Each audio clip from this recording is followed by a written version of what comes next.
Hello everyone and welcome to another episode of the Subcontinent. Our program aims to address the most important issues in the South Asian region, what's going on, who are the key factors involved, what are the people saying, and how are issues changing the future. All of this will be answered with the help of our team of experts and guests. So stay tuned.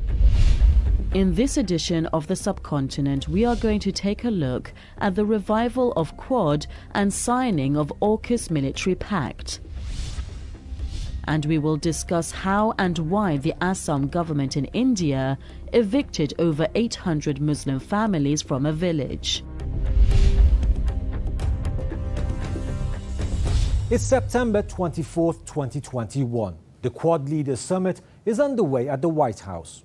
Who are in attendance? Indian Prime Minister Narendra Modi, US President Joe Biden, Australian Prime Minister Scott Morrison, and Japanese Prime Minister Yoshihide Suga. Later, Prime Minister Modi's office tweets a photograph of the four Quad leaders captioned, "The Quad, a force for global good." But what is the reality behind the story? What does the Quad or Quadrilateral Security Dialogue seek to achieve? The White House statement started off by declaring that it seeks a free and open Indo-Pacific. Many say that the US hegemony is the goal and China is the target. The Quad, or Quadrilateral Security Dialogue, is a strategic dialogue summit which has been hosting meetings between the US, India, Japan and Australia since 2007. For years, the summit was kept under the wraps, but it was not long until the former US President Donald Trump revived the summit in 2017.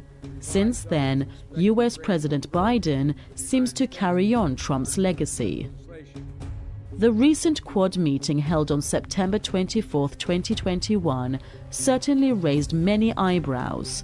Although the post-meeting statement released by the White House talked much about response to COVID-19 and infrastructure development, critics remain skeptical, as the statement's punchline was to promote an Indo-Pacific region that is quote-unquote undaunted by coercion. Analysts say China is the obvious target. Foreign Ministry spokesman Zhao Lijian already accused the Quad group of being dedicated to undermining China's interests. After the Quad's virtual summit in March 2021, the Defense Ministry said, "The group hangs on to Cold War mentality, pursues group confrontation, is keen on geopolitical games, and openly incites discord between regional countries." Earlier Quad meetings have come parallel with provocative and hawkish military and naval exercises in the Indo-Pacific region, such as the Malabar naval exercises, which some commentators claim had the potential to start a new Cold War between the US and China. This time some say that the Western hegemonic powers have taken it too far, as the recent Quad summit comes right after the AUKUS Trilateral Security Pact was announced between Australia, the United Kingdom and the United States, which aims to help Australia acquire nuclear-powered submarines. If the Quad wasn't enough, the US has doubled down on its efforts to interfere in a region which is between 12 to 15,000 kilometers away from its land. The US has come into a security partnership with the UK and Australia for, quote, peace and stability in the Indo-Pacific region. It seems that the US has become so paranoid of China's rise to power that the US and the UK not only snubbed their NATO and EU allies, but also led to the scrapping of France's $38.6 billion contract with Australia to build 12 diesel submarines, which has made the European Union feel uneasy. The US is forming a new Indo-Pacific security alliance with Britain and Australia, whereby the countries will collaborate on military and cyber capabilities, artificial intelligence, quantum technologies, and undersea capabilities, while Australia will also acquire new long-range strike capabilities for its Air Force and Navy and nuclear capabilities for its submarines. The Telegraph, a leading UK news publisher, reported that in March 2021, the Australian Navy chief met in London with his British counterpart and requested assistance from the UK and the US in acquiring nuclear-powered submarines. Finally, without Macron's knowledge, a trilateral discussion was held between Johnson, Biden and Morrison at the June 2021 G7 summit in England to finalise the deal. Consequently, Australia decided to cancel the $38.6 billion contract with France, for which it had already spent about $2.4 billion. The move has led to a diplomatic crisis between the US, UK and France, with the French foreign minister calling the move a stab in the back. German Europe Minister Michael Roth even said France's diplomatic crisis with the US was a wake-up call for all of us on the importance of uniting an often divided EU on foreign and security policy. Nevertheless, the agreement to transfer US or UK nuclear submarine technology, including possibly highly enriched uranium, has been described as an act of nuclear proliferation, which is considered illegal according to the international law.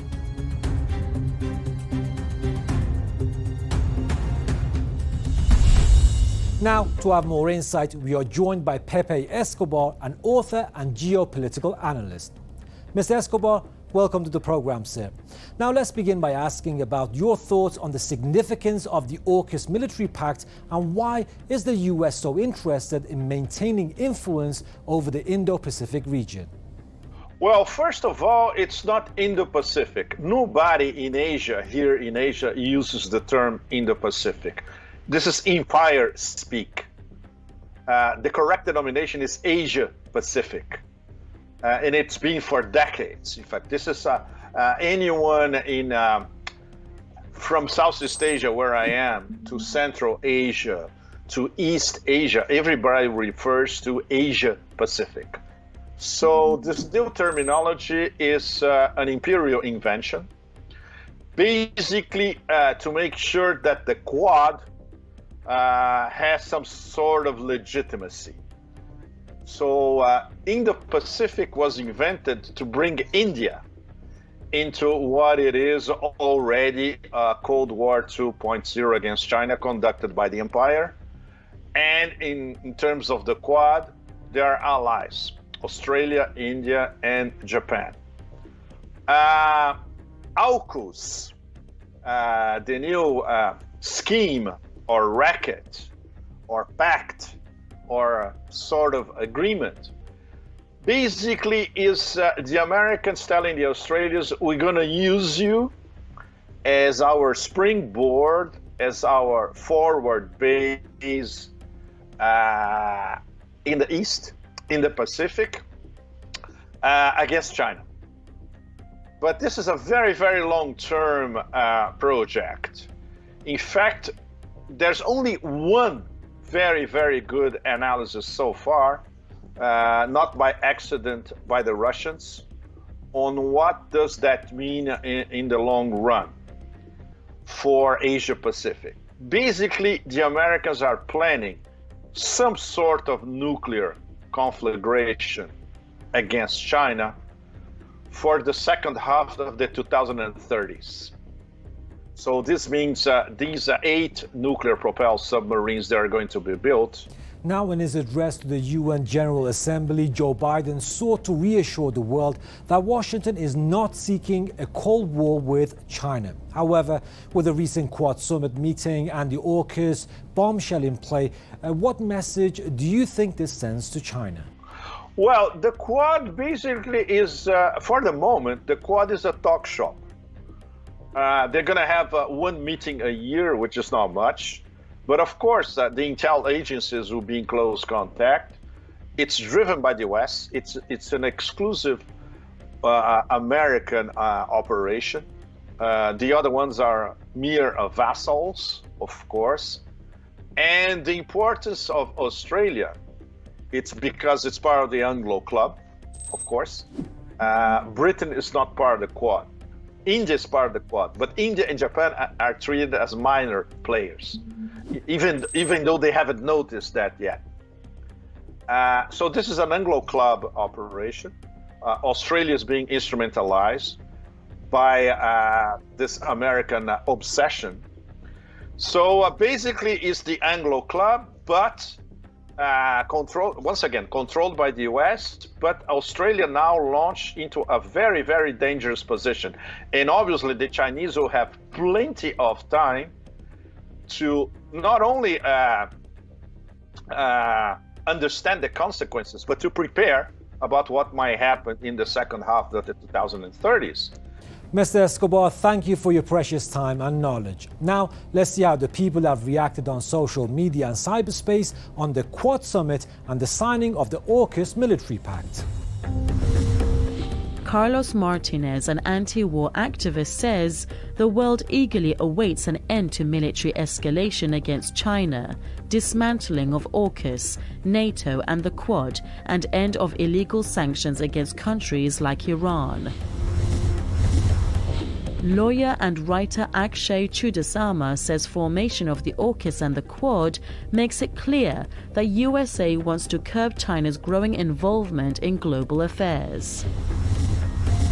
Kerry Collison, an international author, shares an Asia Times article that says the new big power security architecture exacerbates the divisions within ASEAN regarding the US-China struggle for dominance. Author and academic Happymon Jacob says if AUKUS overshadows the enthusiasm around the Quad, it would be disadvantageous to India's interests in the Indo-Pacific.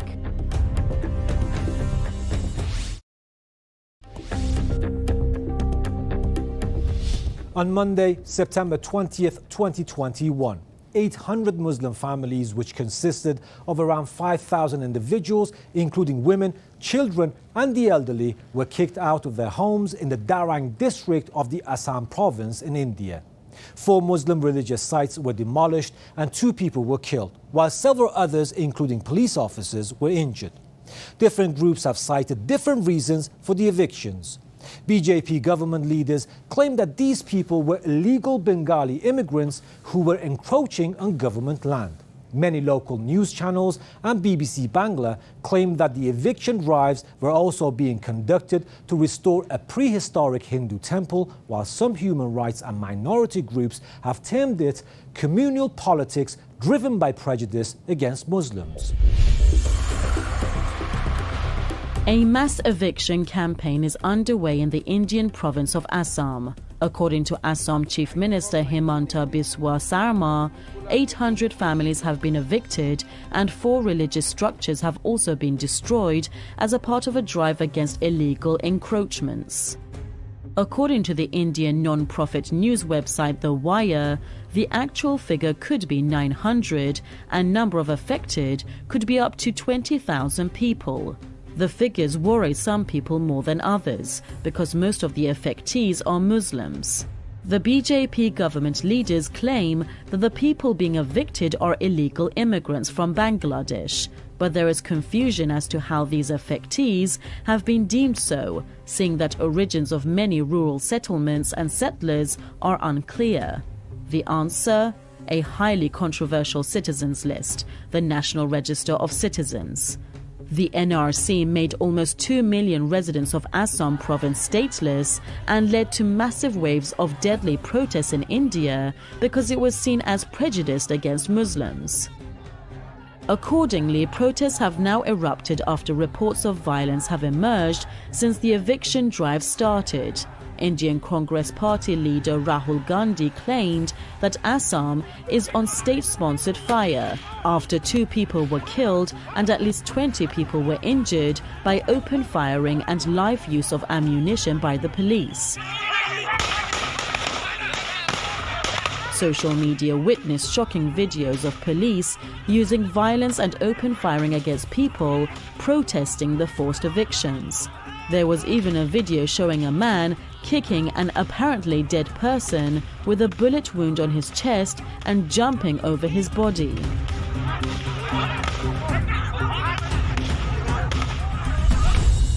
Not too long ago, in 2019, the government in India was considering legalizing illegal settlements in Delhi, which would include some 700,000 households in unauthorized settlements in the city. Now, the question is, why are these people in Assam being treated differently? Even if we agree to claim that the evicted people in Assam are illegal settlers, and even if we forget about giving proper rights to these people, there is another question to ponder over. Where will these people live? How will they get the basic necessities to live and survive? And most importantly, do these people really deserve this? Despite having evicted 800 families and having cleared 602.40 hectares, the Assam Chief Minister claims that the eviction drives will not stop. The government has provided no rehabilitation plan to deal with the suffrage of the evicted people who live without water, shelter or food. Assam Pradesh Congress President Bhupen Kumar has raised concerns about the coronavirus pandemic and the vulnerability these people have been placed in. India is one of the world's worst affected countries when it comes to the COVID-19, and around 500,000 people have so far died in the country. Kumar also claimed that the Supreme Court had also given a directive against eviction during the pandemic situation. Yet the state government, led by Sarma, has been behaving in an autocratic manner to evict the residents of Dholpur, who have been living in the area since the 1970s. Hate and violence against the Bengali Muslims of Assam are not new. Harrowing screams of women and children being massacred during the Nelli massacre of 1983 can still be heard. 38 years ago in the same province, over 2,000 people were massacred during a span of 6 hours. What is the cause of division till this day? Some say divisive politics. Former BJP President Amit Shah referred to illegal Bengali immigrants as termites, and the rhetoric has been similar across the party leadership. The current Assam Chief Minister earlier fought and won the BJP's second stint in power in Assam by framing it as a contest between 65% Hindus and 35% Muslims. Now, to have more insight, we are joined by Shoaib Daniel, a journalist based in New Delhi. Now, welcome to the program, Mr. Daniel. Sir, almost 5,000 people, including children and elderly persons, have been forced to live under the open sky in Assam's Darang district. Could you elaborate more on the dire situation in Darang? So this is basically an issue in the northeastern state of Assam in India. And this is an extremely old issue in which Bengali Muslims, which are Muslims of who speak the language Bengali, are often victimized in the state of Assam. They are often branded as Bangladeshi immigrants, which is the country to the east of India. Although very often these accusations are incorrect and driven more by xenophobia than any fact. So this is another continuation of that, where Muslims, Bengali Muslims who are being evicted from the land that the government claims is not theirs. So this is yet another iteration. We've had many iterations of this conflict coming into fore. Recently, a couple of years back, we had something called the National Register of Citizens, which was very unique in the world, where every citizen of Assam, as long as they were, they weren't quote unquote indigenous, was checked for their citizenship. So this is the way it's a sort of a mix between communal politics, which looks at the division between Hindus and Muslims, but also there is an ethnic mix. Mr. Daniel, from what I know, 2 people have died and several others have been injured so far. Why is the BJP-led government going to the extent of using violence against these people, and what is there to achieve? So we'll have to just quickly go into the recent politics to understand that there's a new chief minister in Assam. His name is Himanta Biswa Sharma. And he's really stepped up this process of what he calls evictions. So in this case, he's using extreme violence as well as very publicized violence, in a very sort of jingoist and very aggressive manner to try and evict what he calls squatters on land. So, there is actually no need to use this violence, but yet this provides it's a beneficial politics for this chief minister as well as the party that he belongs to, which is the ruling BJP, which is Mr. Modi's party. So I think that's why he's doing it, because it provides. There is a strong, unfortunately, there is a strong market in Assam politics for this sort of aggression against Bengali Muslims. So hence he's doing that. Mr. Daniel, 2 Muslim mosques and 1 religious school were also demolished. Now, could you say this encroachment drive is part of a larger campaign to disenfranchise Muslims? I would actually, while there is of course growing, there's growing Islamophobia in India. And there are growing, as many people have pointed out, there is a shrinking democratic space in India, with Muslims being at the receiving end in many cases. This incident is actually, while there is an India repercussion, in which case that it's the BJP that is in Assam, and a lot of their politics feeds into Assam. But this is also a very local and old conflict, where Bengali Muslims who are an ethnic minority in the state of Assam, although they're a minority which is very large, they're 1/3 of Assam, but still they are very poor, so they're getting attacked. So while there is, so I would answer that question in yes and no. While there is an all India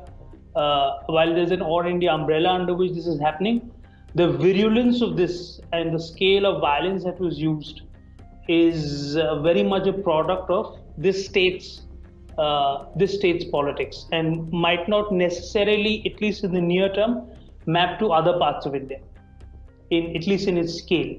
Mr. Daniel, thank you for being on the program. Now, let's see how the people have reacted on social media and cyberspace on the recent mass evictions of Muslim families in Assam's Darang district. Independent journalist Sakshi Yoshi says most TV channels in India didn't give space to Moinul because the incident took place in BJP-ruled Assam state and the victim was a Muslim. Gaurav Gogoi, a Congress parliamentarian, slams India Today media group for irresponsible reporting on people being evicted in Assam. He says it is neither factual and nor based on draft NRC list. Politician and activist Abdul Majid terms the eviction of Muslims and police firing in Assam as outrageous and says the Police Act was highly outrageous, inhumane and brutal. Mahmoodul Hassan, a multimedia journalist, quotes victim's brother as saying that the police killed his brother after a brutal assault while demanding justice for his slain brother. Prominent journalist and TV anchor Gargi Rawat shares an article that debunks the false theory that those killed in police firing in Assam were illegal Rohingyas. And that was our episode on India, Quad and AUKUS military pact and the mass evictions of Muslim families in India. To watch the best bits of our show and for more updates, follow us on social media platforms and don't forget to give us your feedback. We shall meet again, same time, same day next week. So till then, take care.